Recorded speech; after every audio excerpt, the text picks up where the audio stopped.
આવું કોક થાય ને તો મને રવાતું નહીં હોય, ભજન હોય તો બોલાવું ના બોલાવું, હવે આવી જે બસ કાઢી મેળવાનું નહીં તાનું.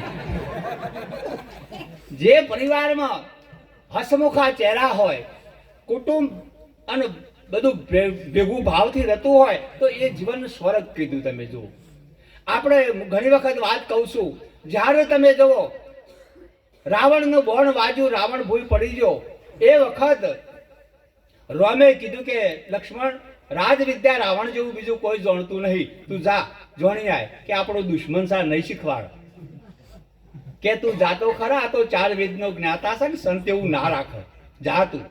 એટલે જો અને જઈ અને માથો જોડી ઉભો રહ્યો. એટલે પેલે આમ જોયું કે શું કરવા આયા છો, કે વિદ્યાર્થીઓ કે જતો રહેશો ને, તારું કોમ નહીં. કે રોમને કીધું કે નતો કેતા નહીં શીખવાડ, કે પણ તું ઉભો ચોર્યો તો, કે માથા જોડી કે ના મેળાવે, પગોમ જવું પડે, ચરણમાં જવું પડે, કોક લેવું હોય તો, આ કોકનો હાથ માથા મેં લાવવો હોય તો, અને પછી ₹50 લેવા હોય તો. આ મારો એક લગ્નનો રિવાજ છે, મુહૂર્ત્યો પહેરીને આવે, સોડી પહેરીને આવે, પછી મુહૂર્ત્યો પહેરીને આવે ને, એક અમારા વડીલો હોય મોટા મોટા, એ કે હેડો પજે લાગવા, એટલે પજે લાગે પછી ₹50 લેવા. એટલે આવું કરી અને ભેગું કરી લેવાનું. એટલે ચરણે જવાનું, ચરણનો અર્થ થાય વચન, અને વચનનો અર્થ થાય સદગુરુની સમજણ. બાપ, હા, એ વચન સંત ચરણની રજમાં સજની જઈ લોટો, એમ કીધું. હા, એટલે એ આ સંતો હેડ્યું એ ચરણની એક રજને કીધું છે, સંત ચરણની રજમાં સજની જઈ લોટો. ચરણનો અર્થ થાય વચન અને રજનો અર્થ થાય સમજણ. બાપ, આ બેની એકતા થઈ જાય ને એમાં જઈને લોટો, એટલે એમાં કુમરી ખાઈ જાઓ તો જીવનનો બેડો પાર છે. બાકી વાતો કર્યામાં, હા, આ ભીતરનો દ્વાર ખુલશે, અને આ જ્ઞાન પ્રત્યે જો તમને ભાવ થશે તો ભજન ભૂલાહ, અને ભજન વગર રવાહ નહીં. પણ આ ખબર નહીં પડે ને તો પછી એમ થાય ખેડો તાણ ભજ્જો ખાવા. હા, ખરેખર કહું છું, ખેડો તાણ વિષ્ણુરામ મહારાજે બોલાવે છે તેના ભાવમાં. બાકી આવના માટે ભજન નહીં. બાપ, તમારી સેવા થાય છે ચોક્કસ વાત, પણ જો આખી સોસાયટી બધા હુઈ જશે, અમુક તો કંટાળે હશે, ક્યારે ચોથી આયા જ હોય. કોકનો ભાવ થાય. બાપ, એક કલાકાર આવી ગયો ને, કલાકાર કોઈને નહીં કહેવા જવું પડે, એક મોટો કલાકાર આવી ગયો ને તો કોઈને બોલાવવા ના જવું પડે, બધો આવી જાય. હે, હા, અને આ જો આ સંતો જો બેઠા છે, આ બધા મહાપુરુષો સેવા કરે છે, જો બેઠા એ ચા, જો બેઠા છો એ પાણી, જો બેઠા છો એ નાસ્તો, તમારે કોઈ ચિંતા, ગાડલો બાડલો પથરી જેટલી સેવા કરી છે. પણ હોય લોકોને આવતા કાઠવું પડે છે, અને આ અઘરું પડે છે, અને પેલું તો કાયમ કર્યું છે, રહ્યું તો ટેવાઈ જશે એનાથી. એટલે રાવણને કીધું કે પગે જઈને ઉભો રહ્યો. એટલે પછી રાવણે કીધું કે બોલો કેમ આવ્યા છો, કે રાજવિદ્યા શીખવા આવ્યો છું. કે કશો તો નહીં, તમારો ભાઈ રોમ સુયાદર કેવો, કે બોલાવો. કે રોમ, આ જગતની અંદર મારા પણ જે જ્ઞાન, શક્તિ અને બળ જે હતું એવું તમારા પહોંચ નહીં, મારા જેટલી સંપત્તિ તમારા પહોંચ છે. એટલે રોમે કીધું કે ના, તમારે એક હોનાનું સિંહાસન હશે, પણ મારે તો આખી લંકા હોનાની છે. કારણ મારા જેટલું બળ તમારું પહોંચ ખરું કે નહીં? કારણ મારા જેટલું જ્ઞાન તમારા પહોંચ ખરું? મારો તો 4 વેદ મૂઢ છે, એ તમારા પણ જ્ઞાન પણ નહીં, છતાંય પણ આજે હું હારું છું. અને એ હારવાનું કારણ ઠીક છે, બાકી મારી ઈચ્છાઓ 3-4 અધૂરી રહી જઈશ. તમે પૂરી કરશો? કે શું ઈચ્છાઓ શું કહો? કે મારે માણસ હોયથી મરી જાય એટલે હોયથી સીડી કરતી છે, સ્વર્ગમાં મોકલવું હતું. ડાયરેક્ટ જો આડાવડા ભૂતનું ભૂત થશે, થવા દેવો. મારા હોયથી સીડી બનાવેથી સીધા સ્વર્ગમાં મોકલી દેવો તો હું કરી શકો. મારા પણ એ તાકાત હતી, એ જ્ઞાન હતું, એ સમજણ હતી, પણ મેં કાલ ઉપર છોડ્યું. કાલ કર્યો મારું મોત આવી ગયું. તમે આ કરી શકશો? રોમે કીધું કે કરીશું. લક્ષ્મણ તો લઈ ગયો કે આ શેરીથી થાય. પ્રભુ કહીશું વધો નહીં. હે રામ, આ સમુદ્ર આખો ખારો છે, મારે મેઠો કરવો હતો, નહીં થયો. કરી શકો, સમજણ હતી બધી, પણ રહી જશે. તમે કરી શકશો? ક્યાં કરી દઈશું, જાઓ, એ વધો નહીં. આ હોનામાં મારે સુગંધ મેળવવી હતી, એ રહી જઈશ. હું કરો પણ રહી જઈશ. તમે કરી શકશો? રોમે કીધું કે કરીશું.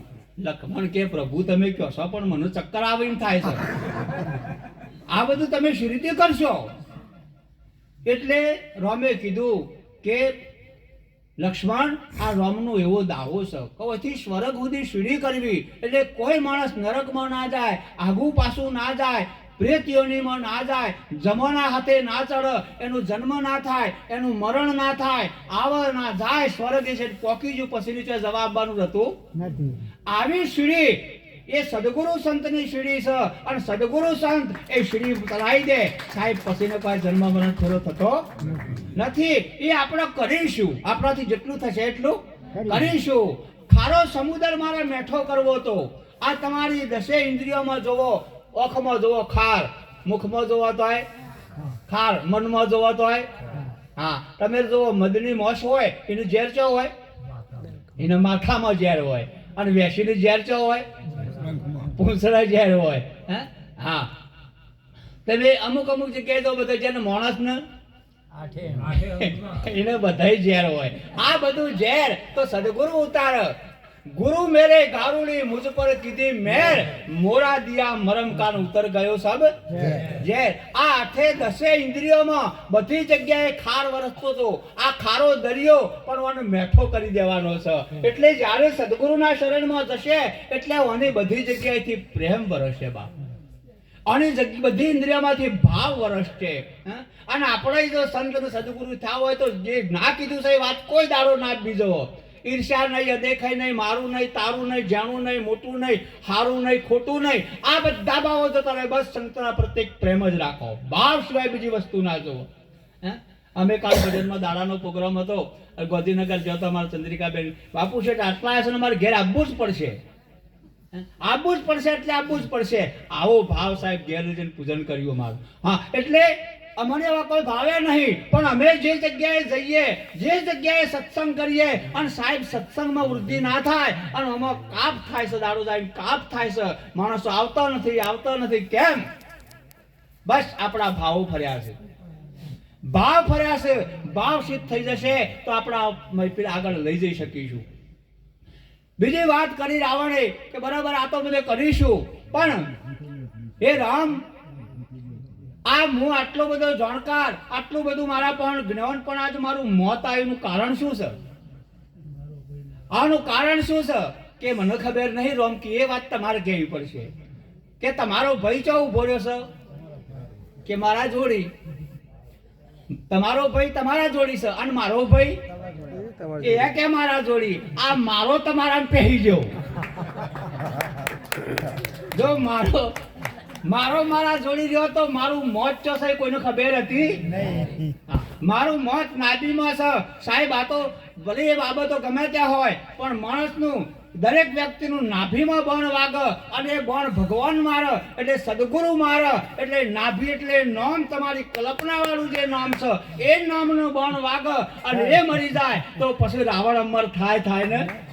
કોઈ તમે માનતો નહીં પણ તોય ની પૂજાઓ થાય છે બાપ. તો આ જે કલ્પિત નામ જે તમારું જેઠોભાઈ કે પેથોભાઈ કે રાવણ હતું એ નામથી ઉપાડી અને સદગુરુ તમારા મૂળ નામમાં લઈ જશે. આ નામ શું છે? આ કાળ ચવેનું નામ છે અને 3 લોક સુધી રે ચાલે છે, પણ એક જ નામ સદગુરુ નું આવી જાય તો બધા નામ એમાં ફિટ થઈ જાય બાપ. એટલે આ નામ ને નક્કી કરાવી દીધું સદગુરુ સંતોએ. આવી બાબતો એટલે કુટુંબમાં જે હંપ હોય એને સ્વર્ગ કહેવાય બાપ. કુટુંબ હળી મળીને રહેતું હોય, તમે જોજો માણસ આમ ગમે તેવી મુશ્કેલીમાં આવી ગયો હોય પણ 4 ભાઈ આવીને બહાર તો ગભરાઈને અમે બેઠા છીએ, બોલો બેઠો થઈ જાય કે નહીં?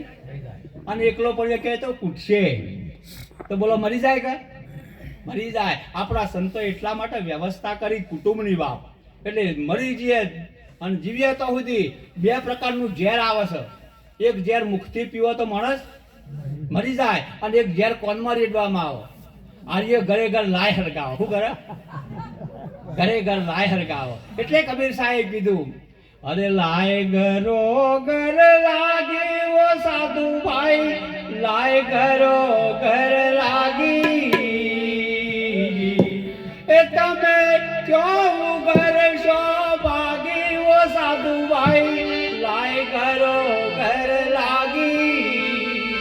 આ બધા લાય ઘરો નર એ તો કોક મારો સંત હોય તો ઉલવી નાખો બાપ, એ સદગુરુ હોય તો ઉલવી નાખો. એટલે આ મહાપુરુષે આવી વાત કરી છે કે કોઈ પણ પ્રકારનું આગે પાછે ઇધર કિધર હોય, જેની ભૂલ જો જડે એ કણ હાથ પકડી લેજે. તમારા ભાઈ તમને આમ કહેતા હતા, તમારી વાત તમને આમ કહેતા હતા, એનો હાથ પકડજો. હેઠ મારા ભાઈ મને ચમ કહેતા હતા, મોની લઈને ફરી જતા, મુદ્દા ફેવરી લેવા તો મેળ આવશે. હા, એટલે આપણા મહાભારતમાં પણ એક દાખલો તમે જુઓ. જ્યારે વૃષ્ટિ કરવા માટે કૃષ્ણ ભગવાન જ્યાં રાગ કરવા અને દુર્યોધનને કીધું કે ખાલી 5 ગોમડા હાલ, 5 ગોમડા હાલી દે. દુર્યોધને ના પાડી કે હોય ની 8 મિનિટ જગ્યા નહીં આલું. અને 56 તો ભોગ બનાવ્યા હતા જમવા માટે, કે નહીં આલે કે ના હાલ કે કશો હતો તાણ જવું, કે બનાવ્યું છે જમવાનું જમીન જાઓ કે નહીં જમવું. તું મારી વાત માનતો નહીં તો શું કરવાનું, નહીં જમવો તારો ભોગ. કારણ કે તને કોઈ જમાડશે નહીં કે હોય જ જમીન જવાનું.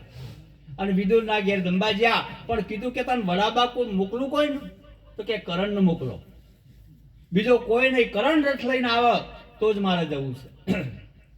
કરણને રથ લઈને મોકલ્યો. રથમાં બેઠા, રથ આગળ ગયો. બરાબર જંગલ આવ્યું એટલે કે કરણ રથ ઉપર આવ્યો. કૃષ્ણ ભગવાન ઉતરી ગયા અને એક ઝાડ હતું એના શરીરનું ઉભા રહ્યા થળીએ ટેકો લઈ. એટલે કરણને જોયું કે સારું ઉતરી જાય પ્રભુ, કોઈ બોલ્યા નહીં અને આમ ચમ જઈને ઉભા રહ્યા છે. એટલે ઈશારો કરે કરણ અમાય. કરણ જો જોડી તાન તો કૃષ્ણ ભગવાનની આંખમાંથી આમ આખું બે ધાર જાય. એ કે પ્રભુ તમને અને તમારી વાત ના મને એનું દુઃખ છે કે ના, આવની વાતનું મને દુઃખ નહીં લગી રે. કારણ આ યુદ્ધ થશે એની બીક છે કે એની બીક નહીં. હવે તો ઘણો યુદ્ધ લડ્યો છું. કારણ શું થયું છે તમે રડો છો? કે જો તું દાસી પુત્ર નહીં, તું કુંતાનો પુત્ર છે અને તું પાંડવોમાં મોટો છે. એટલે તું જીતી જઈએ ને તો ગાદી તને મળશે, આ ગાદી તને મળશે. કે બરોબર છે પ્રભુ, પણ હું આ લડાઈમાં નહીં આવી શકું, પાંડવોના પક્ષમાં નહીં આવી શકું. કે કેમ?